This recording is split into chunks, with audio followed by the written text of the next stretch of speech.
radhiyallahu anhu, yaitu Al-Walid ibn al-Mughirah al-Makhzumi. Ayahnya kafir, tapi anaknya setelahnya masuk Islam.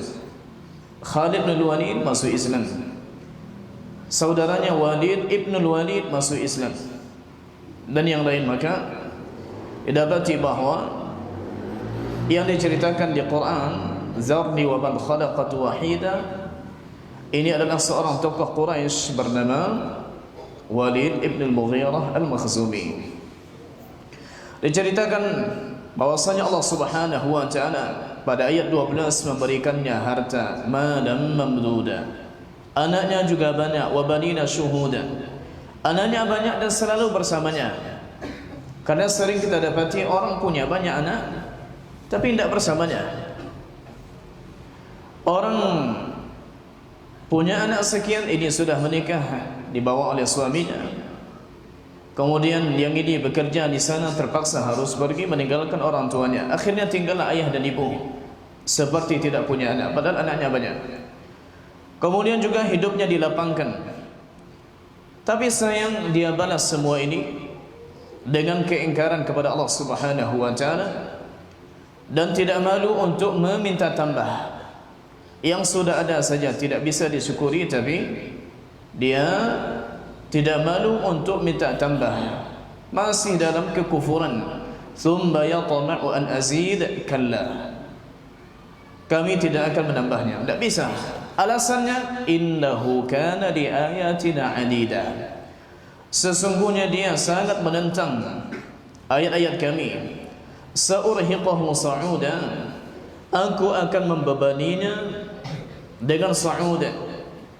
Telah kita ceritakan sebelumnya, sa'uda sebagian ulama tafsir mengatakan itu gunung tinggi di neraka Jahannam dan dipaksa dia untuk mendakinya. Sebagian mengatakan sa'uda ini dipaksa dia untuk mendaki dan tidak harus dalam bentuk gunung. Atau yang dimaksud dengan sa'uda adalah azab yang semakin lama semakin tinggi, semakin lama semakin susah. Dan Allah sebutkan di surat An-Naba, amma yatasaalun, di ayat terakhir di halaman itu, fadhuqu falan nazidakum illa azaba, rasakanlah oleh kalian, kami tidak akan tambahkan kepada kalian kecuali azab. Baik. Sekarang kita lihat ayat yang ke-18.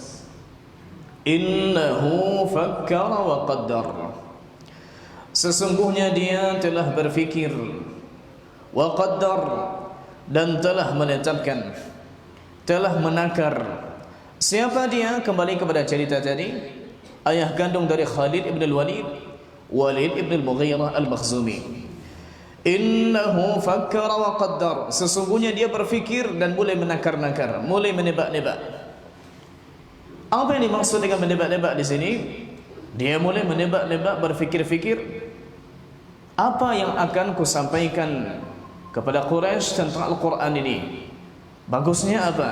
Sihir, syair, dongeng orang-orang sebelumnya, atau apa yang akan kusampaikan? Ceritanya adalah dia diamanahin dan dipercaya oleh orang Quraisy untuk mendatangi Nabi sallallahu alaihi wasallam, membujuknya. Apa lagi engkau inginkan Muhammad? Ingin harta, kami kasih. Ingin wanita, kami cari 10 yang paling cantik di Arab ini. Ingin jadi pemimpin, ra'asnaka, kami jadikan engkau sebagai pemimpin. Apa lagi? Tapi beliau tidak menerima tawaran ini karena di baliknya ada niat busuk. Tinggalkanlah dakwah ini, jangan lagi pecah belah kami, semua ini keluargamu, jangan lagi pecah belah kami. Tinggalkanlah apa yang engkau seru kami kepadanya. Maka Nabi SAW mengajaknya, membacakan kepadanya ayat, dan dia mulai mendengar. Di situ dia paham bahwasanya Al-Quran ini bukan syair, Al-Quran ini juga bukan sihir, Al-Quran ini juga bukan kalam-kalam sebelumnya yang bisa dipelajari lalu digubah-gubah. Tak. Tapi kalau dia nanti datang dengan kesimpulan seperti ini, kesimpulan sportif seorang yang mendengarnya, maka nanti bisa bikin kacau. Dan memang bikin kacau. Tatkala awal-awal dia sampaikan begitu, maka tampillah Abu Jahal dan berusaha untuk kembali mempengaruhinya. Bahkan disebutkan di tafsir Ibn Katsir bahwa Abu Jahal mengatakan, sesungguhnya orang-orang Arab sekarang sedang mengumpulkan donasi untukmu, membantumu, mengumpulkan makanan karena kasihan kepadamu. Loh, kenapa? Kata Walid bin Al-Mughirah Al-Makhzumi, karena mereka menyangka engkau sengaja mendatangi Muhammad untuk mencari makanan di sampingnya atau untuk mencari kekayaan. Itu tujuanmu. Walid bin Al-Mughirah Al-Makhzumi dia termasuk orang yang kaya, orang yang mampu, dan dia tidak mau dituduh demikian. Ini sebetulnya siasat buruk dari Abu Jahal. Lalu dengan begitu dia meminta kepada Walid bin Al-Mughirah Al-Makhzumi, buatlah sebuah pernyataan yang bisa membuat senang mereka sehingga mereka tak menuduhmu lagi. Lalu dibuatlah sebuah kesimpulan yang salah. Al-Quran ini adalah sihir dan Al-Quran ini adalah kalam manusia, bukan kalam Allah Subhanahu wa ta'ala, yang nanti akan kita lihat insyaallah ta'ala. Innahu fakkara wa qaddar, sesungguhnya dia fakkar, berfikir, wa qaddar, dan mulai menetapkan, mulai mengkadar-kadar, mulai menakar-nakar. Faqutil, fa maka qutil, kata qutil di sini bukan artinya dibunuh. Memang kalau kita artikan qutila fi'il bina majhul, qutila yang maksudnya dibunuh. Bukan. Qutila dalam Quran itu sering diartikan lu'ina, dila'nat. Disebutkan di beberapa surat di Quran, di antaranya qutilal insanu ma akfarah, dilaknatlah manusia, alangkah kafirnya ia. Qutila ashabul ukhdud, qutila di sini dengan makna lu'ina, dilaknatlah mereka ashabul ukhdud, mereka yang sengaja menggali parit untuk membakar habis orang-orang yang beriman kala itu. Di ayat lain juga disebut qutilal kharrasun, berarti qutil di sini dengan makna lu'in, dilaknatlah dia. Kaifa qaddar, bagaimana dia menetapkan, bagaimana dia berani untuk mengubah-ubah Al-Quran yang hakikatnya adalah kalam Allah Subhanahu wa ta'ala, tapi sekarang berusaha untuk dipikir-fikir bagaimana yang terbaik untuk mengucapkannya. Subhanallah, orang kafir untuk menyesatkan kita, mereka butuh banyak fikir. Kalau nanti begini caranya, kalau begitu langkahnya. Orang sesat saja berfikir dan berfikir panjang untuk merancang bagaimana begini, bagaimana kalau begitu. Harusnya kita yang berada dalam hidayah Islam dan hidayah sunnah tentu mempersiapkan dakwah ini sehingga betul-betul matang. Khawatirnya ketika dakwah ini diusung oleh orang yang belum matang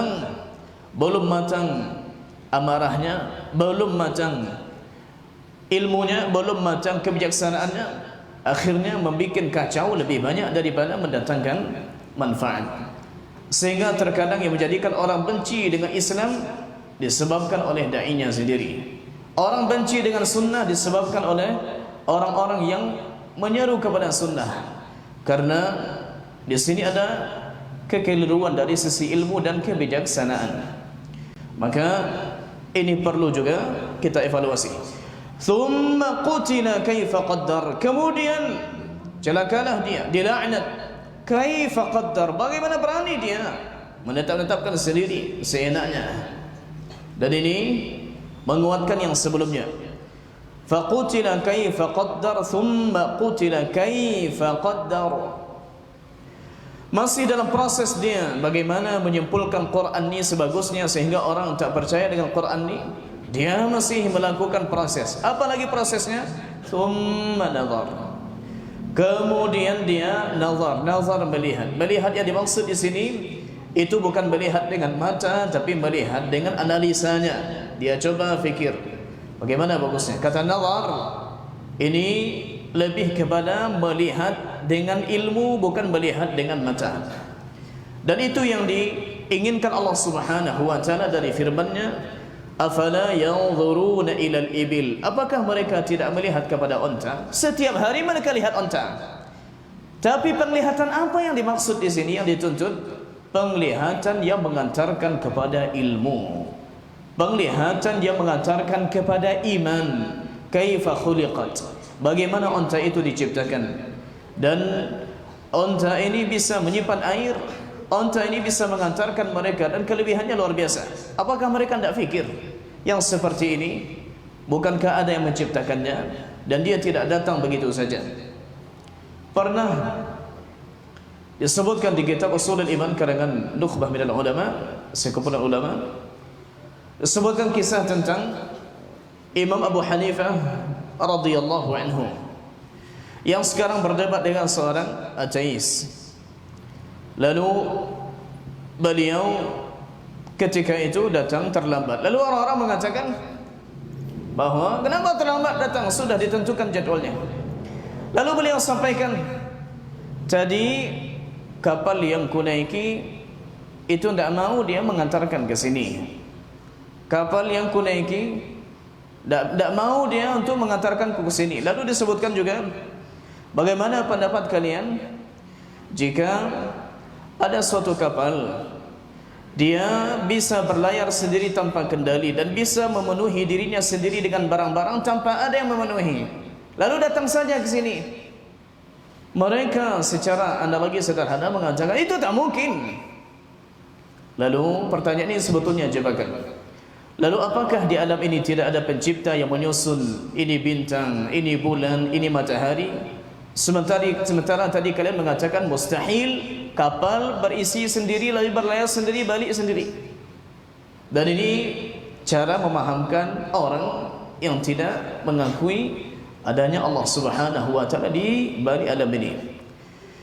Thumma nazar, kemudian dia melihat, merenung, berfikir lagi, apa yang bisa kusimpulkan. Kemudian setelah dia lakukan itu, nampak perubahan di wajahnya. Dan perubahan di wajah ini sebetulnya karena perubahan kesimpulan.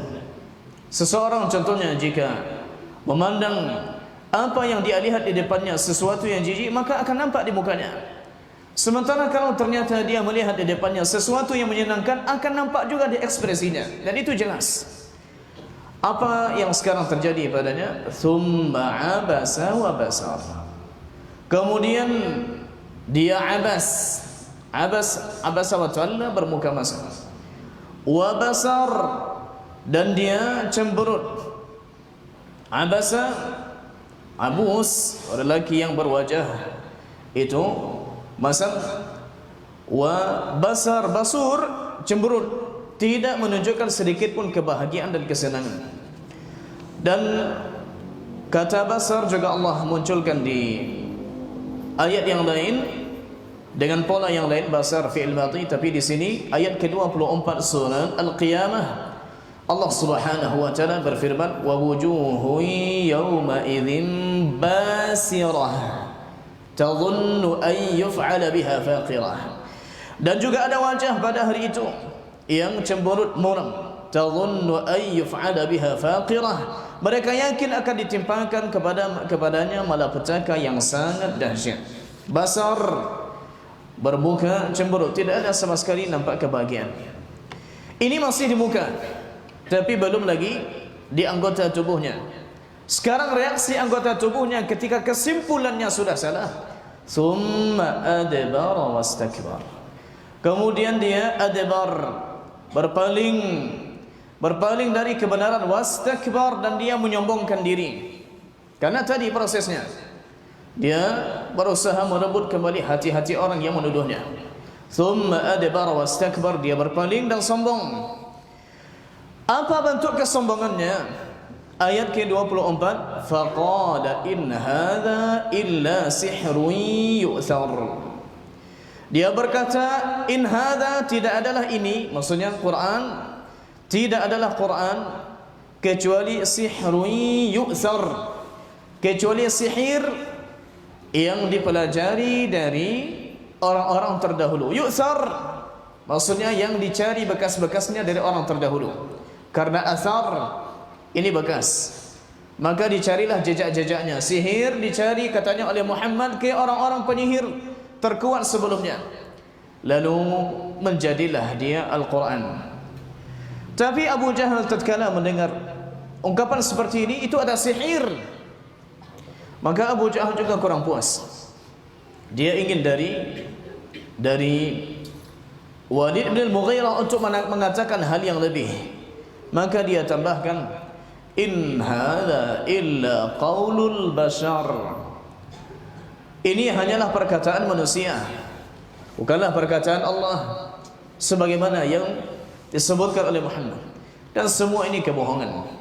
Al-Quran kalamullah al-munazzal ala Nabi sallallahu alaihi wasallam biwasitati Jibril al-muta'abbadu bi aqsari suwarihi, al-muta'abbadu bi tilawatihi, al-mu'jizu bi aqsari suwarihi. Begitu ulama menerjemahkan, mendefinisikan Al-Quran. Al-Quran adalah kalam Allah yang diturunkan, menunjukkan kalau Allah Maha Tinggi, yang diturunkan kepada Nabi Muhammad sallallahu alaihi wasallam dengan perantara Jibril, yang dinilai ibadah membacanya dan merupakan mukjizat, menantang orang-orang Quraisy untuk mendatangkan yang semisalnya, walau bi aqsari suwarihi, meskipun itu dengan surat terpendek.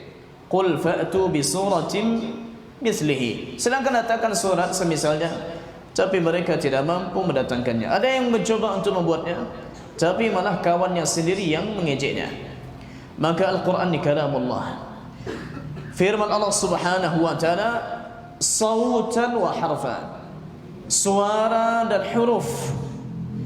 Jadi bukan kalam Allah yang diambil oleh Jibril, sudah tersimpan di Lauhil Mahfuz, lalu Jibril mengambilnya tanpa mendengarnya langsung dari Allah subhanahu wa ta'ala. Tidak.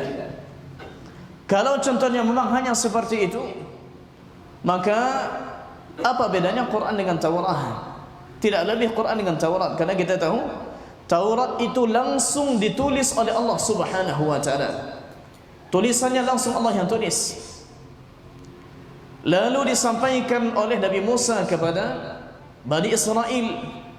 Andai contohnya Jibril hanya melihat tulisan yang ada di Lauhil Mahfuz, lalu tulisan itu dibawa ke Nabi SAW, berarti posisi Jibril sekarang sama dengan posisi Bani Israel yang langsung melihat tulisan Taurat. Apa bedanya? Al-Quran, anggaplah tulisannya disimpan di Lauhil Mahfuz, lalu Jibril datang melihat tulisan itu dan menyampaikannya kepada Nabi SAW. Taurat ini kalam Allah yang langsung Allah tulis dengan tangan kanannya, lalu dilihat oleh Bani Israel. Kalau begitu apa lebihnya Quran? Dan ini tidak benar. Al-Quran kalam Allah subhanahu wa ta'ala, didengar oleh Jibril langsung dari Allah subhanahu wa ta'ala. Dan kalau kita membaca itu memang suara kita dan itu makhluk. Kalau kita menuliskannya dalam kertas, itu tulisan kita dan itu makhluk.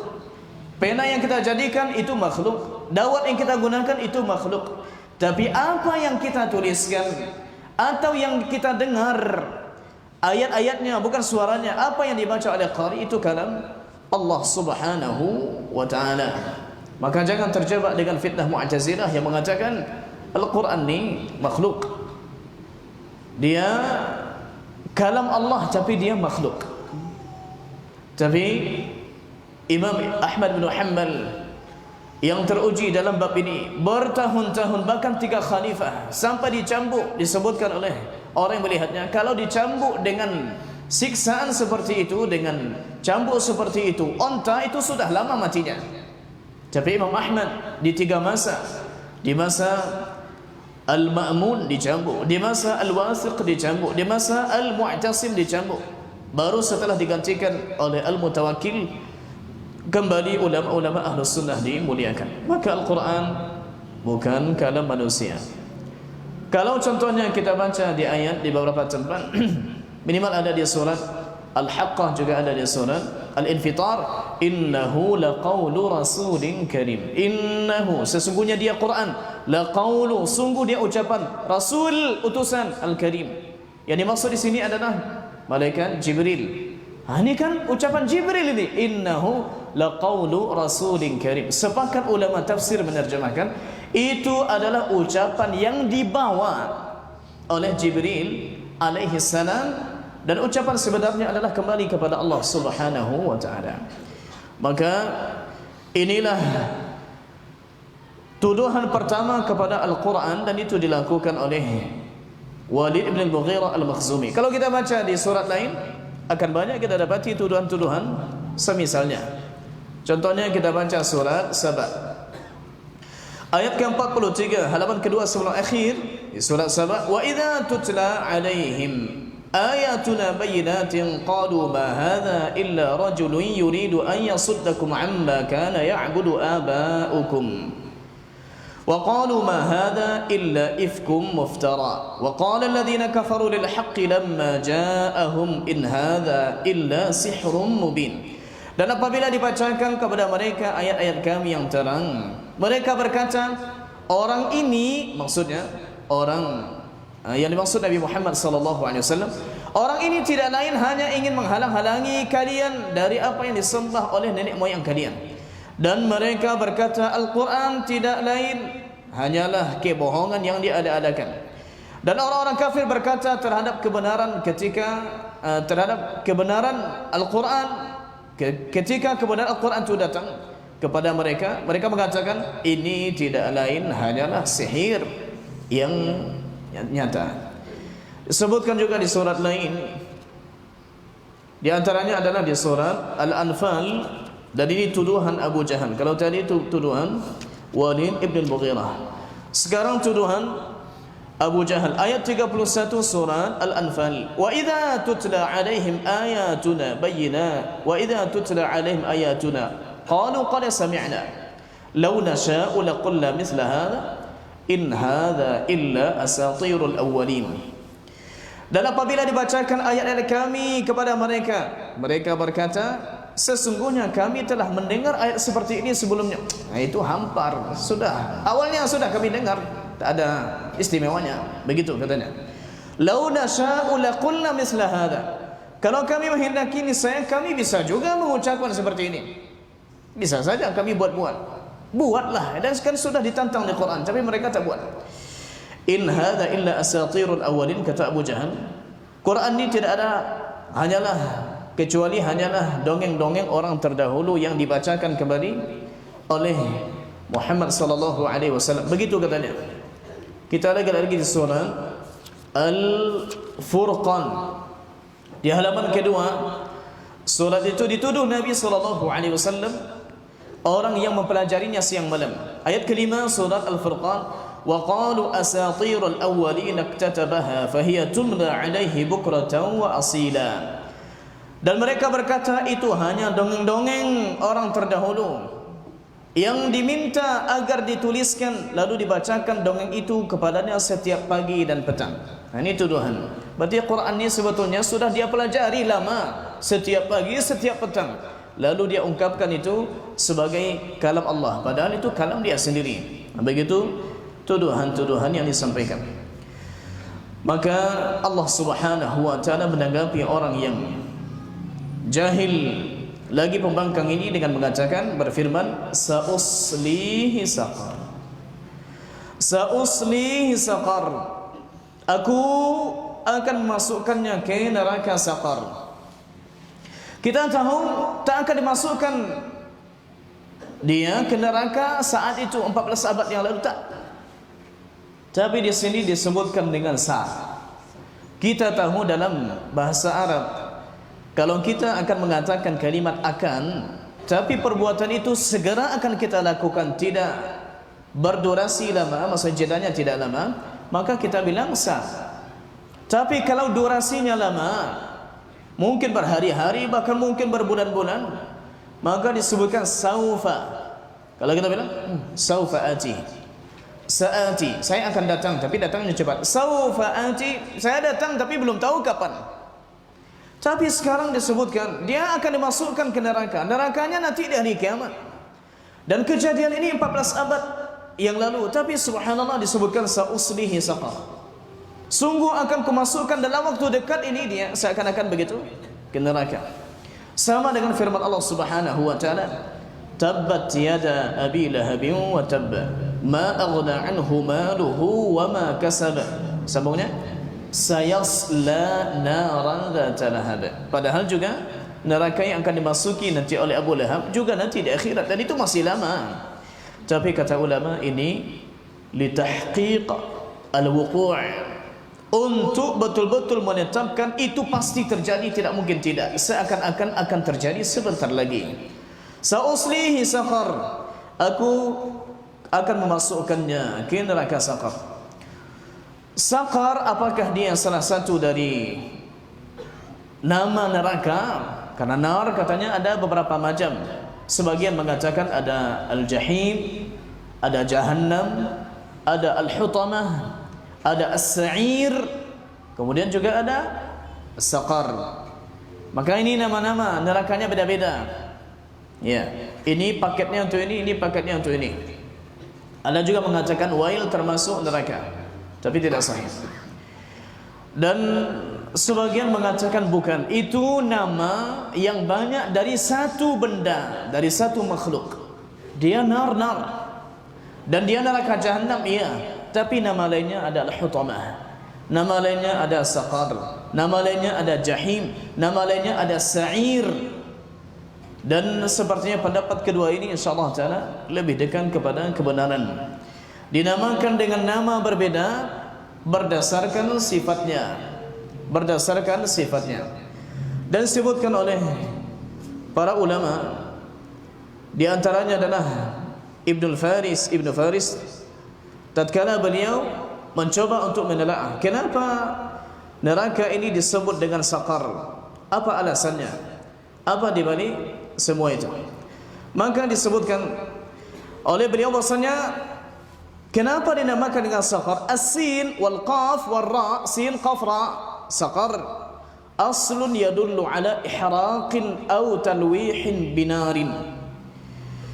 Berarti saqar maknanya adalah membakar. Sa'uslihi saqar, yani sa'uslihi naran muhriqah, api yang akan membakar. Seperti disebutkan saqarathu syamsu, dia dibakar oleh terik matahari.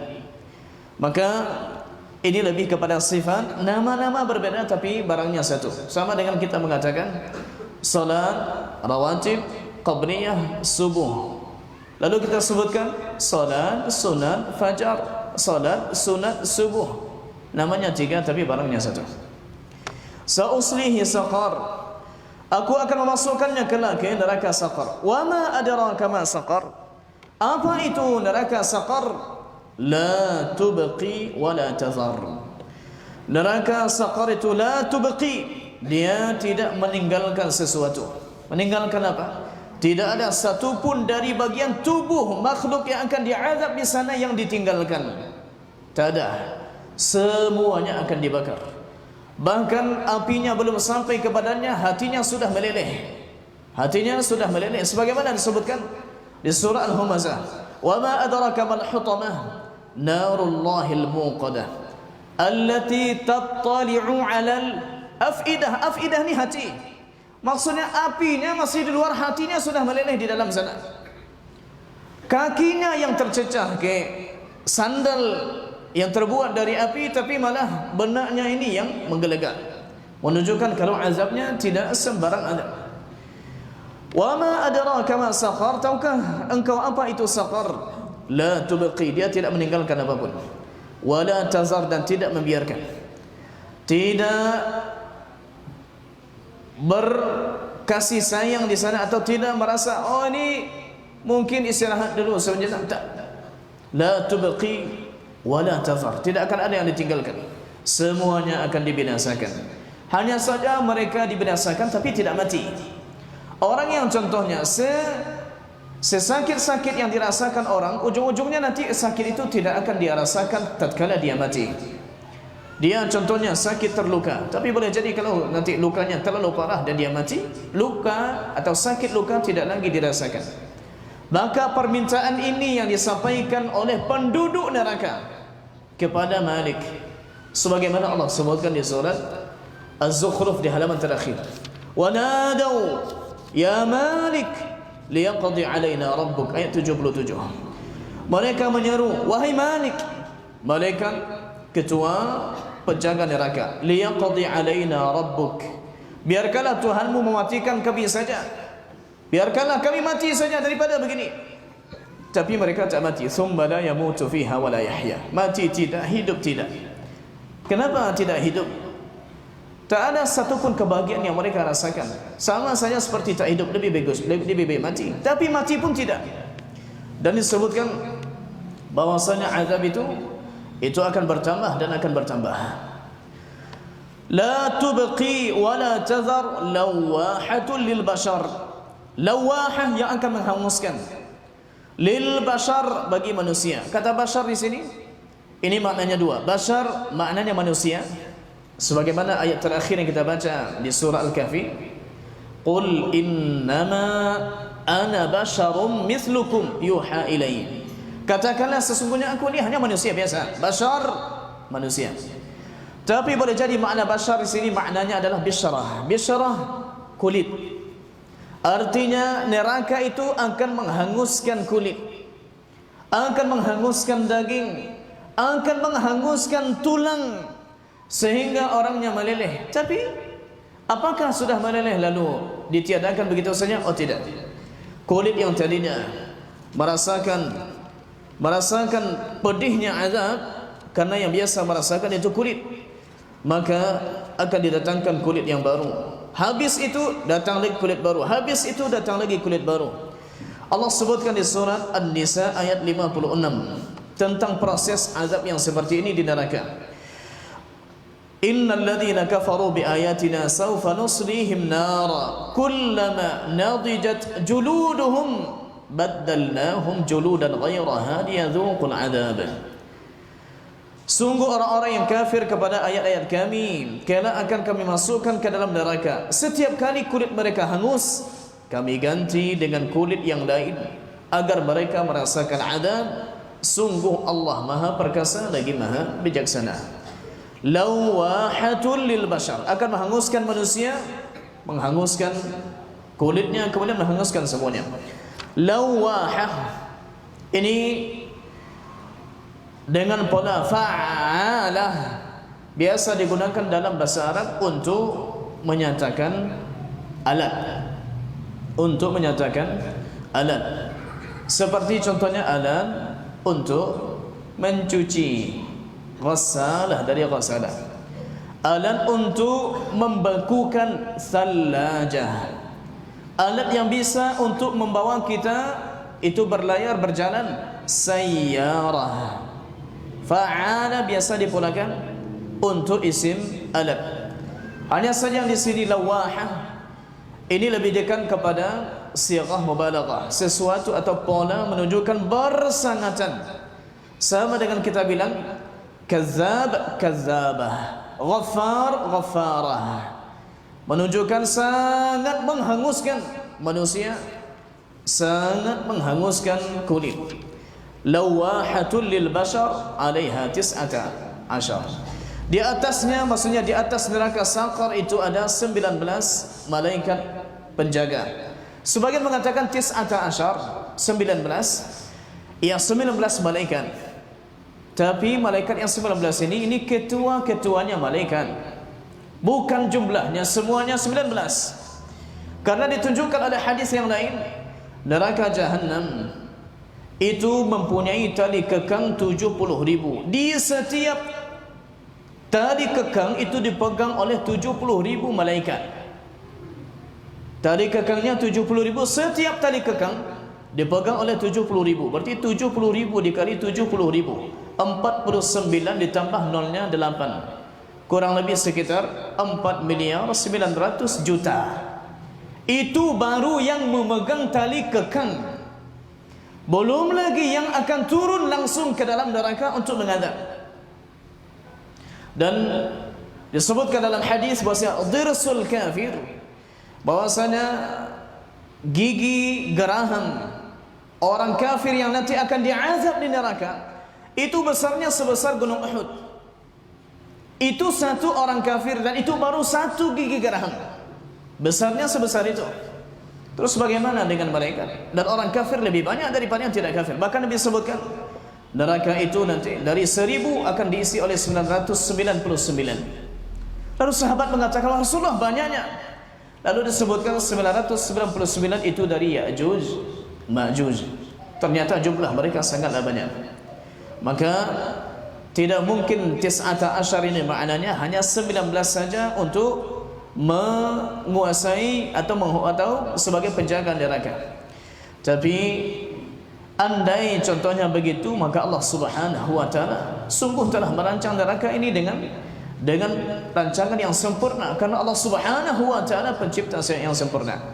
Sebagian mengatakan tis'ata asyar 19, ini 19 saf malaikat. Satu saf jumlahnya berapa? Wallahu a'lam. Ini ada juga ulama tafsir mengatakan demikian. Ketika kalimat tis'ata asyar ini mereka dengar, berarti neraka dijaga oleh 19. Maka muncullah suara-suara mengejek, mengolok-olok. Dan ini Allah sebutkan di surah ayat setelahnya, wa ma ja'alna ashaban nari illa malaikah. Kami tidak menjadikan penjaga neraka kecuali malaikat. Ashab di sini bukan penghuni. Ashab di sini penjaga neraka. Karena didapati contohnya di banyak ayat di Quran kalimat ashab maknanya penghuni. Ashabul jannah penghuni surga. Ashabun nar penghuni neraka. La yastawi ashabun nari wa ashabul jannah. Ashabul jannati humul faizun.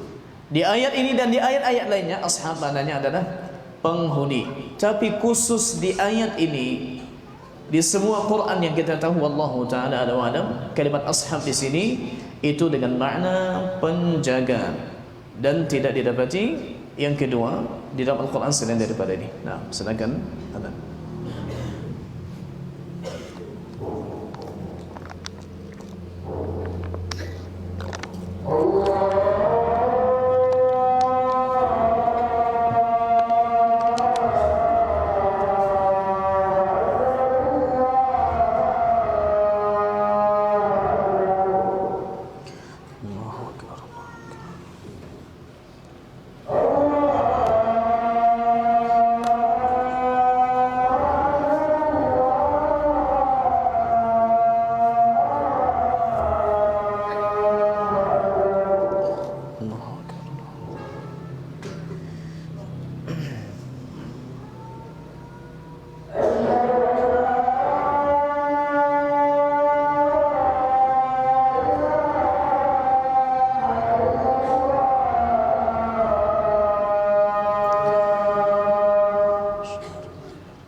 Alhamdulillah wassalatu wassalamu ala Rasulillah wa ala alihi wa sahbihi wa mawalah ma ba'da.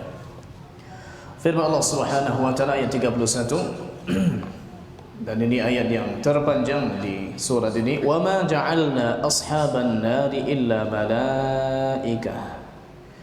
Kami tidak menjadikan penjaga neraka itu kecuali dari golongan malaikat. وَمَا جَعَلْنَا عِدَّتَهُمْ إِلَّا فِتْنَةً لِلَّذِينَ كَفَرُوا.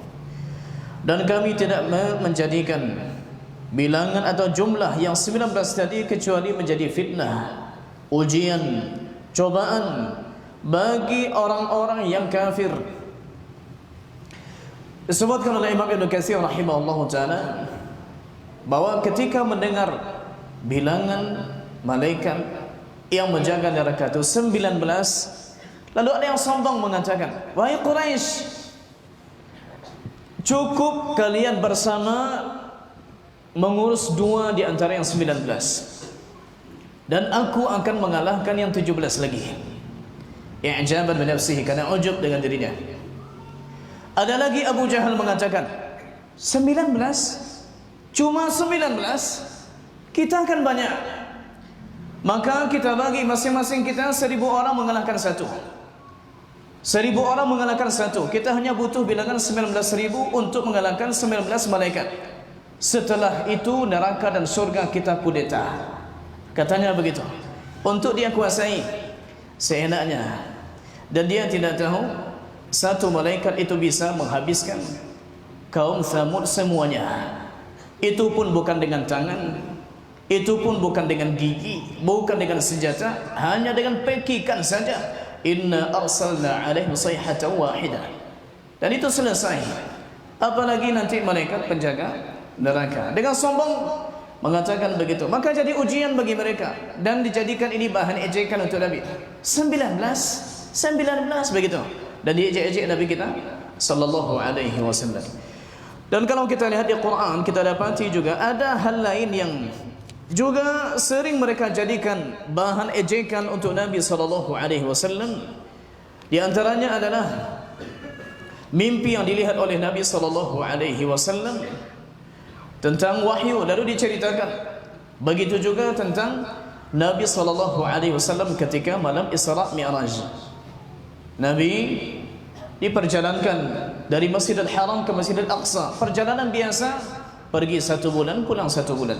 Lalu Nabi dimi'rajkan sampai ke Sidratul Muntaha, menerima perintah salat lalu pulang lagi. Kemudian sampai di Mekah paginya. Suatu ketika terlihat Nabi SAW itu seperti bermenung oleh Abu Jahal. Lalu ditanya, apa yang membuatmu berkondisi buruk begini? Maksudnya nampak Nabi bermenung. Lalu Nabi ceritakan, sesungguhnya aku telah diperjalankan ke Masjidil Aqsa, kemudian ke Sidratul Muntaha, di atas langit yang 7 sana, kemudian balik lagi. Abu Jahal ketika itu dia tidak ingin langsung mematahkan, tapi dia ingin mempermalukan Nabi kita lebih dari yang dia inginkan di hadapan satu-satu.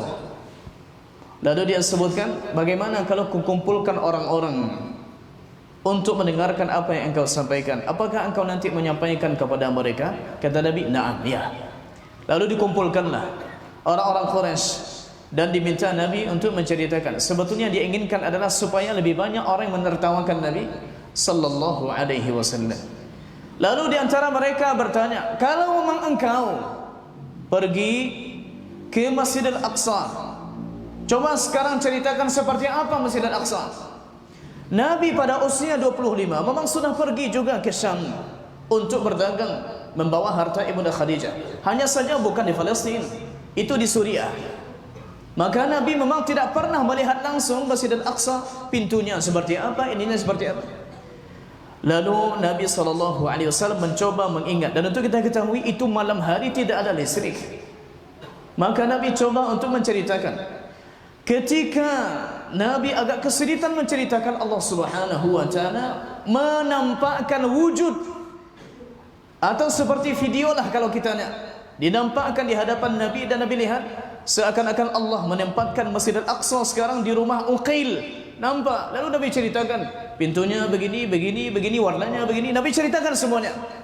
Lalu kata mereka, ammal wasfu faqad asaba. Adapun sifatnya, ciri-cirinya memang betul seperti yang diceritakan. Lalu diceritakan lagi, kudapati ada rombongan kafilah yang pulang dari Syam. Lalu salah satu ontanya hilang. Mereka sibuk cari itu. Tak berapa lama, beberapa hari setelah Nabi ceritakan ini, dan kafilah dari Syam yang sebetulnya tinggal di Mekah, tapi mereka berdagang lalu pulang lagi, menceritakan memang betul seperti itu. Sibuk mereka mencari onta yang hilang. Tapi yang membangkang tetap membangkang, yang hatinya batu tetap batu, dan mereka tidak beriman. Tambah lagi disebutkan di Quran ayat ke-60 surat Al-Isra, wa idz qulna laka inna rabbaka ahata bin nas wa ma ja'alna ar-ru'ya allati araynaka illa fitnatan lin-nas wash-shajaratal mal'unata fil Quran, yaitu pohon yang dilaknat, pohon zakum. Nabi ceritakan pula nanti di neraka itu ada pohon zakum. Lalu mereka mengejek, pohon zakum seperti apa? Ini pohonnya seperti kepalanya seperti kepala syaitan. Pokoknya diceritakan, lalu mereka mengejek Nabi. Dan Nabi terus tegar berdakwah, mendakwahi mereka. Sebutkan illa fitnatan lil ladzina kafaru liyastaqina alladziina utul kitaba wa yazdada alladziina amanu imana. Agar berita tentang malaikat sebagai penjaga neraka itu bisa meyakinkan lebih orang-orang utul kitab. Utul kitab, ahlul kitab, Yahudi Nasrani. Karena subhanallah, di kitab Taurat, di kitab Injil, di kitab Zabur memang disebut jumlah malaikat itu 19. Maka harusnya mereka yakin apa yang Nabi sampaikan sama dengan apa yang ada di kitab mereka. Nabi pun tak baca sebelumnya. Wa ma kunta tatlu min qablihi min kitabi wa la takhutuhu bi yaminika idzal lartabal mubtilun. Baca tak pernah, menulis juga tak pernah. Nabi tak bisa baca, tak bisa tulis. Tapi yang Nabi kabarkan sama dengan yang ada di kitab mereka. Wa yazdada alladziina amanu imana, dan agar orang yang beriman bertambah lagi keimanannya. Subhanallah, memang begitu. Lalu bagaimana dengan orang-orang yang di hatinya ada penyakit? Disebutkan wala yartabal ladziina utul kitaba wal mu'minun, agar orang-orang yang ahli kitab, Yahudi dan Nasrani tidak lagi merasa ragu. Begitu juga dengan orang mukmin, para sahabatnya yang beriman kepadanya, tidak lagi ragu karena data-data yang Nabi sampaikan sesuai dengan apa yang mereka yakini di kitab mereka. Tapi sayang orang yang di hatinya ada penyakit, wa liyaqul alladziina fi qulubihim maradun wal kafirun madza arada Allah bihadza masalan. Orang-orang yang di hatinya ada penyakit, orang munafik, wal kafirun, orang-orang kafir, mereka mengucapkan madza arada Allah bihadza masalan. Apa yang dikehendaki Allah dengan bilangan seperti ini sebagai suatu perumpamaan? Apa hikmahnya? Kenapa 19? Kenapa 19? Tapi pernyataan seperti ini bertanya tapi untuk mengejek sebetulnya. Allah Subhanahu wa taala menyampaikan kadzalika yudhillullahu man yasha'u wa yahdi man yasha'. Begitulah Allah Subhanahu wa taala membiarkan yang dikehendaki dari makhluknya tersesat, dan juga Allah yang menunjuki siapa yang Allah kehendaki. Satu bahan itu bisa membuat orang sesat, bisa juga membuat orang mendapat hidayah di situ. Orang contohnya ketika mungkin membaca buku contohnya. Buku ini bisa menjadi sebab dia semakin membangkang, bisa juga membuat dia semakin patuh. Aturan contohnya, dibuat aturan begini, datang jam sekian, pulang jam sekian. Bagi yang membangkang, dia akan lebih membangkang, tapi bagi yang patuh, dia akan lebih patuh.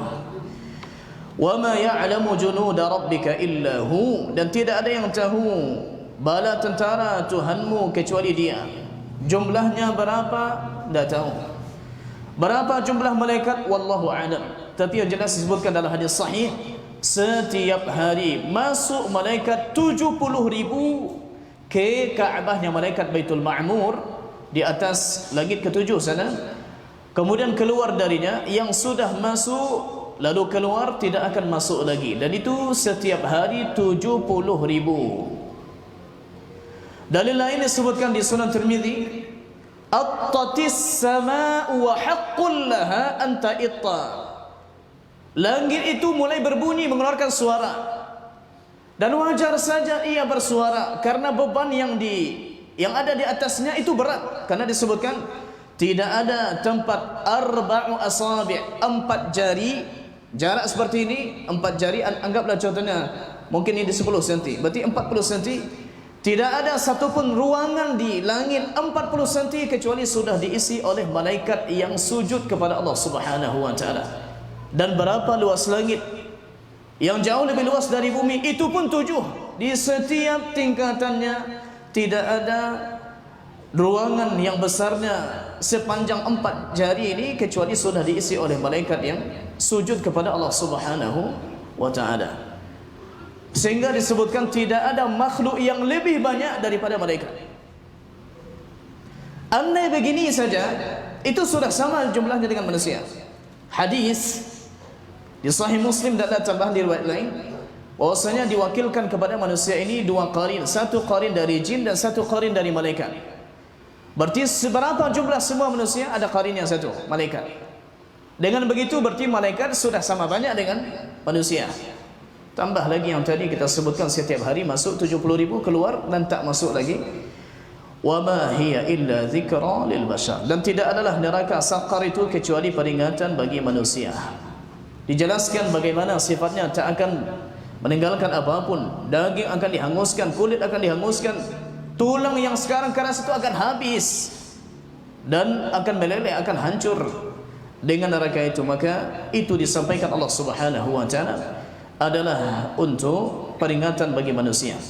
Dan kita tutup dengan hadis yang pernah kita baca juga di pertemuan sebelumnya, bahwasanya Ibunda Aisyah radhiyallahu anha menyatakan kepada seorang tabi'in, anda yang pertama sekali turun dari Quran adalah jangan kalian mencuri, maka kalian akan mengatakan wallahi la nada'u sariqata abadan, tak akan kami tinggalkan pencurian selamanya. Anda yang pertama turun dari Quran, jangan berzina, wallahi la nada'u zina abada, tak akan kami tinggalkan zina selamanya.